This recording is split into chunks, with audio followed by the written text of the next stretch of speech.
doing the important ones, the ones that are going to get you ahead, or are you just, again, waking up, living in reaction like most people, like, oh my God, text message, notifications, oh, emails, I got to do this, running around, or are you actually taking a step back, taking perspective on it all, okay, kind of disassociating from those emotions, just urgency, and being like, okay, what are the big ones? What are the ones I'm just going to go, all out in? And instead of having this scattered focus, just have a deep, clear focus and actually get ahead. And guess what? A lot of these urgent ones oftentimes aren't important. Big success comes when you do a few things well versus dabbling around, getting lost, trying to do too much, and in the end, accomplishing too little. Okay, you only have so much time and energy, so when you spread yourself out, you end up spread thin, and extraordinary results are directly determined by how narrow you make your focus.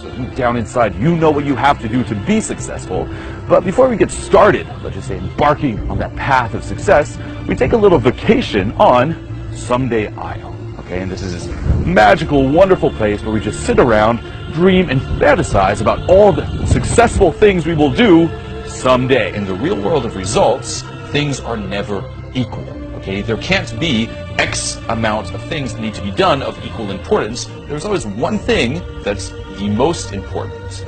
And high achievers, okay, if you want to become successful, they, okay, have a clear sense and work from a clear sense of priority. The difference between being successful and being unsuccessful is having the self-discipline necessary to resist the allure of the excuses. You do it anyway. You put in the work, you grind through, you discipline yourself to just do the work. Okay, don't take the easy way out and don't fall into all the rationalizations. Like, oh, I'll just do it tomorrow. Fuck that, just do it anyway. How do you become successful? Simply look at successful people, look at what they do, and do what they do. Okay, it's as simple as that. It's very straightforward. Discipline yourself to do what they do long enough that it becomes a habit, and at some point, success will happen. Okay, it's a guarantee, it's inevitable, it's not an accident. Okay, and sadly, failure isn't an accident either. So what you need to do here is look at these successful people. Okay, look at what they do, look at how they think, okay, what are the thoughts that pop in their head, and there aren't any excuses there. Look at what they read, who they associate with, what they eat, and replicate all of that. Okay, same note too, look at unsuccessful people. Look at who they associate with, look at how they think, the thoughts that go through their head. You're going to see all those excuses. Look at what they eat, look at what they read, and don't do any of that. And thinking big is essential to extraordinary results. What you do in the time you work determines what you achieve. And since what you do is determined by what you think, how big you think becomes the launching pad for how high you achieve. Again, don't fear big.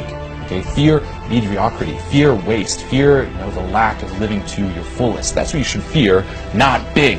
Okay? You must be open to the possibility that your life and what you want to accomplish can become great. Okay? It's like you either have the belief that you're destined for success or you're doomed to failure, and achievement and abundance show up because they're the natural outcomes of doing the right things with no limits attached. It's not only doing the best you can do, but also doing it the best it can be done. No matter who you are, I really like that frame of mind. It's like, you know what, just keep holding yourself at a high standard. Okay, fuck the slugging out like, I can just let it all out, fuck that. Imagine right now someone's watching you and modeling you. What kind of standard you want to set, okay, what kind of role model you want to be. Discipline yourself to always be on. Okay, unsuccessful people always seek the fastest and easiest way to get the things they want right now with little or no concern for the long-term consequences of their behavior. That's valuing the short term over the long term. You just want that instant gratification. Successful people resist that. Okay, they're long-term thinkers, they have long-term goals, and everything they do, they're always asking themselves, okay, how will this affect me a day from now, a week from now, a month from now, a year from now? And that's how they evaluate what they do. Okay? Now, with self-discipline, it's also going to affect your character. That the person you are today, your innermost character, is the sum total of all your choices and decisions in life to this date. Okay? Each time you have chosen rightly and acted consistently with the very best that you know, you have strengthened your character and become a better person. The reverse is also true, where each time you have compromised, taken the easy way out, or behaved in a manner inconsistent with what you knew to be right, you have weakened your character and softened your personality.